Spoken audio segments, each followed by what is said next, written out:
Yeah. Subscribe to the channel. Irina Smirnova spent her 5-year term in the General Regime's colony for hitting a man on her car. Then it was an unusually warm day for December. After lunch, everything melted a little, and by the evening the icy crust became the cause of the accident that sent the woman to hell. But to be more precise, it was not her who hit the unfortunate, but her husband. Irina took all the blame on herself, because her beloved Igor persuaded her to do so. Yurka, you're a woman, you'll get less. Women are always more submissive in such cases, believe me. And I will wait for you as long as I need and bring all sorts of deliciousness. You have always been proud of the wives of the Decembrists, so I will become the husband of the Decembrists. Igor tried to make fun of this terrible situation. He was not afraid of being put in jail, and as he could, he begged his beloved wife to give a false confession. Okay, Igor, I'll say that I was behind the wheel and distracted on the road. Irina agreed. At first, after the trial, it was like that. Igor went on a date and brought the transfer to his wife. But then he began to do it less often, referring to his busyness. You're sitting here quietly and don't know how to take care of yourself. They will feed you and drink and give you a roof over your head. And I need to spend all the time to make money. Life is not sugar now. Business is going well. And without you, it became even worse. The man complained again, and, as it turned out, the last date. Literally after a short time, Igor filed for divorce and then married again to a young assistant.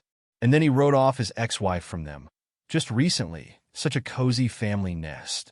They didn't have time to bring up the children. Everything didn't work out somehow, and maybe it's for the best. Bright spring sun shone in said the head of the female colony, Colonel Trunin. Bear with me, dear. Everything will be fine. The man stroked the girl's hand and walked away to the window. Ivan Ivanovich, be so kind. Free the premises. You will not help us here now.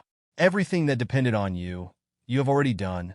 And do not argue, because I am the main here. The head of the medical unit told the colonel firmly at the door. The old man, who was silent, left the surgical office. Through a certain gap, he saw how the guard locked the prisoner in Smirnov, how the nurses ran in and slowly ran into his office. The old colonel now asked the executioner to save his only niece's life lying on a surgical table. He protected her as best he could and tried to ease the punishment for committing a serious crime. He even tried to transfer her to his colony so that she was under his side. This is the most that could make a real uncle for a girl who has broken the law. This is not a good. She demanded to spend some time there after blood donation for her nephew's boss, while the doctor was watching. The new donor was given a. We had such an unearthly love, and we promised to live together for 100 years and die in one day. The woman heard the doctors talking about her in the neighboring hospital. Look, dear mom, about the plasma of a rare group, the fourth mother, and the negative cut. It's good that the donor was found, otherwise the girl would have gone to her relatives about her father. Now she is obliged to live with her savior. The doctor's voice said, Irina got better and was sent back to the barrack in a day. Life went on. The head of the colony's niece also left the hospital in a couple of weeks, and soon she was released. After this memorable event, Colonel Trunin decided that Irina Smirnova just needed to be released as soon as possible, because she almost gave up her soul. An old officer is not used to saving debts, and this prisoner was definitely to be punished. And 2 months later, a positive response to the request came, and Irina was released. The moment when the ex-con was behind the gates of prison, she will never forget. She was in a good mood. The woman was ready to kiss even the wandering cat that passed by. If she knew that she would soon become the same as this slender, homeless woman. She knew about the divorce, but the fact that Igor had fired her and now she just had nowhere to go and didn't even know. Irina went to her ex-husband. When Igor opened the door, a grime of horror appeared on his face. It must be admitted that this man has always been a coward. So now he didn't know what to do and stood in complete confusion looking at his ex-wife. Hello? You won't even let me in? I was released, Igor, and I have nowhere to go. She said, Igor, darling, who's there?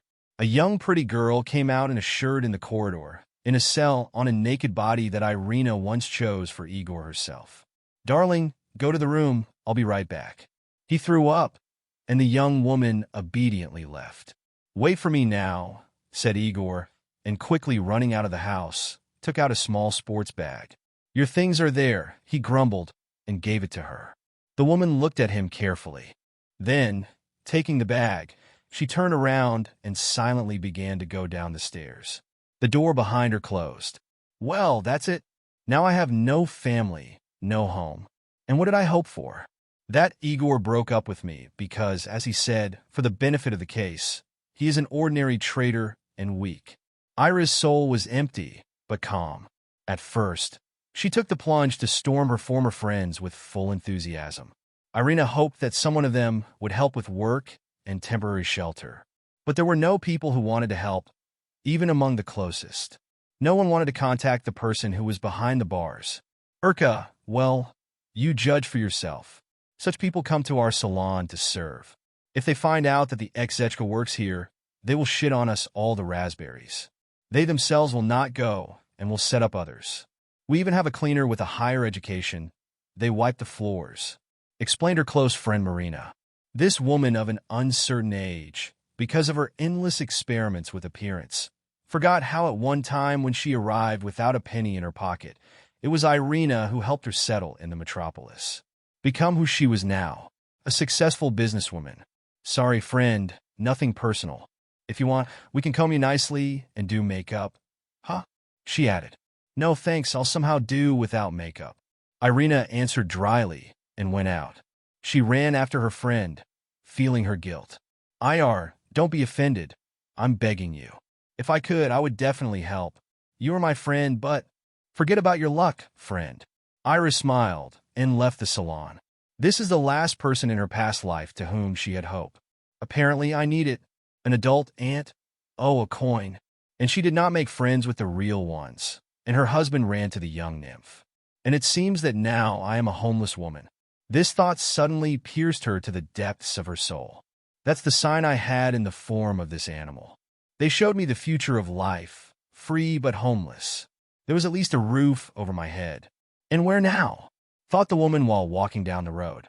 The evening came, and the lanterns lit up. The city plunged into the world of the colorful neon. The windows were overflowing and were lulled. Is it a great thing to break? Maybe they'll take me to the hooligan and put me in a cell. There I'll sleep. Irina thought, looking at the mannequin. This night the woman spent on the bench in the park. There was a bag with things under her head. Ira covered herself with a jacket and tightened her legs to make it warmer. The first rays of the sun awakened the homeless woman, reminding her that it was time to get up. This continued until the autumn. During the day, she worked at the warehouse, and in the evening she came here to this far bench in the very corner of the park. But it became colder and colder to spend the night here every time. The woman was already a little cold, and her voice was hoarse. I would go to the bathhouse, wash myself as I should, and get a little hot. What to do? I'm not going to spend the night in the store anymore. In the morning, she shakes me like a tail of a wandering dog.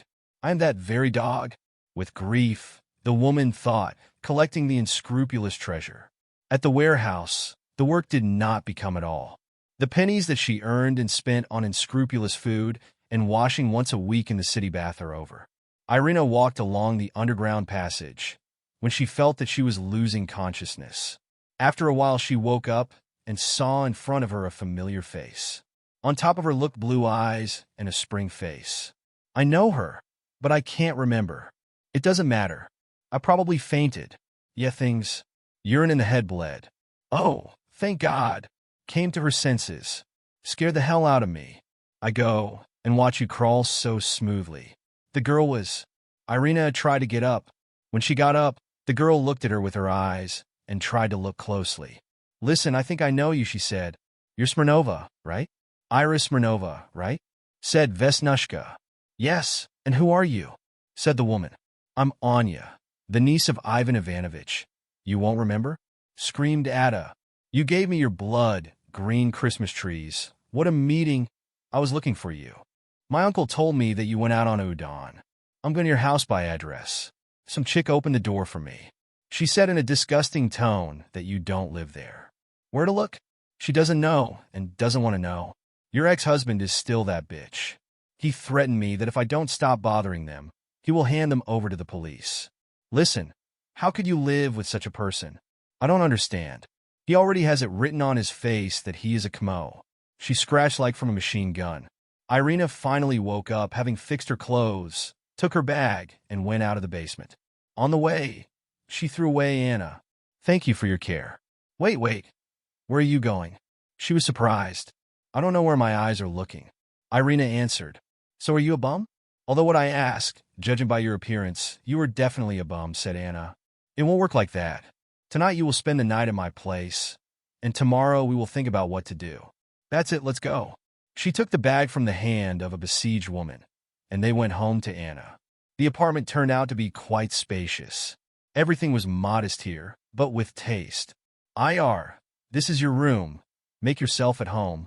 Bathroom, clean set of towels, and a wavy dress. Go get wet, you'll get a lot of stuff there, and I'll cook us a meal, said the hospitable hostess. While they were driving to Anna's place, Ira didn't say a word. She was mostly talking about her old friend. Anna felt that the woman was so exhausted by the circumstances of her life that she had no strength left. The girl didn't need any words. She was glad that she was in the right place at the right time and found the one who saved her life. I wonder how the street kills beauty, because Urka was such a beauty, even in prison robes. Nothing spoiled her, but life threw her and trampled, and the result is on her face. She thought while cleaning potatoes. They called the door. Anna ran to open. On the door stood Seryoga, her older brother. Hello, sister. Why does it stink so much at home? Did you feed 100 homeless people? He asked, water-nosed. Clothes? It stinks from her. What a mess. Throw it away, he added, seeing Irina's jacket in the corridor. Stop grumbling so disgustingly. If you don't like it, get out of here.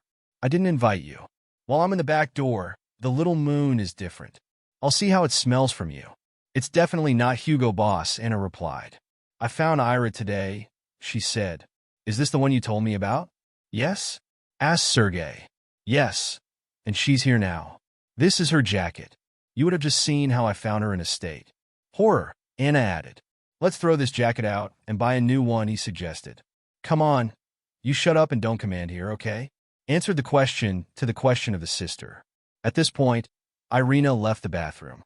The woman had a gray, wavy dress. Her black hair like resin fell down the cascade to the very lower back. Seeing the house of an unfamiliar young man, Irina was embarrassed. Hello. Sergei looked at her with interest, more confused than ever. So, don't pay attention. This is my brother Seryoga, and he's already leaving. Anna intervened. I'm not leaving anything, said the one. Then don't stand like a stick and don't drink on Irina like in the Tretaikov gallery. Go help me with dinner, their sister commanded.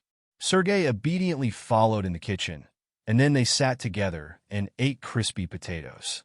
They joked a lot and laughed. Sergei really liked Irina, and he tried to like her as much as he could. Anna noticed the brother's activity towards Kiria. The woman clearly fell in love with him. After dinner, Seryoza said goodbye and left. Irina's smelly jacket disappeared from him. The next day, the guy came to his sister again. He was holding a big bag in his hands. Here it is for you, girls. Having given it to him, he immediately hid. Anna took out a new jacket, almost the same as Ira's. There was a lot of other beautiful and necessary things. I'm not comfortable taking things from your brother. I'm unemployed, and I can't pay for them now. She refused to measure the woman's clothes. Ira, stop it. Seryazka did it with a pure heart. You want to hurt him? It's just a rag, no more. Anna said. After her words, Irina decided to try on a jacket. After all, the one that Sergei threw out saved her so much when she slept on the bench. The jacket came to her in time. The woman turned in front of the mirror. Her eyes shone. Girls, they're girls in Africa, Anna thought, looking at her happy friend. Listen, Yurka, you are very good, right? And the color suits your eyes, she said. How can I thank Sergei? He tried hard, asked that girl. Stop it. If you wear new ones, it's a thank you for him. En sordogno. Okay, I'll wear them. Serena agreed and looked at herself in the mirror again. I thought here, maybe you can live with me?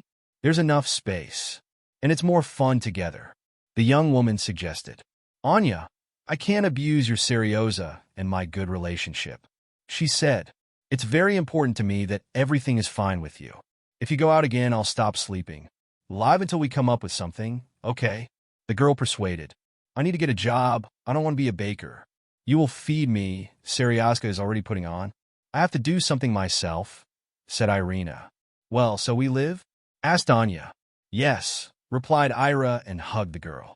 Having put herself in order and taken the documents that were in her hands, Irina stubbornly decided to find a job. The day went by in search of another, but the question did not resolve. All this time, Sergei was nearby. He was alive, interested in the success of Irina. Sometimes even too much, as it seemed to her. While their communication was going on, Irina felt that she was very attracted to this indifferent young man. The woman drove off her insidious thoughts, but they returned again. Nobody ever cared about me like he did. I can't imagine my life without him. God, I must have fallen in love with her for a joke. I've been swearing at this forever. And here you are, like a stupid girl, she thought. And once again, having received a refusal in the form of words, we have no vacancies for you. The woman was already desperate. And in the evening, Sergei came and suggested replacing them with a company of a specialist who went on a maternity leave. Irina, I know you're a very good accountant, so I think you know the subject. Tomorrow morning I'll come to your office and we'll discuss everything there, said the woman. Okay, I'll wait, agreed she. In the morning, Sergei drove up to Irina. He did not go up to the apartment. The woman left the entrance. A chic car parked opposite him. She stopped. IR, come on, jump faster. Sergei opened the door to the shiny car. In full bloom with its aroma. This is for you, the guy just said. Thank you, very beautiful flowers, she thanked.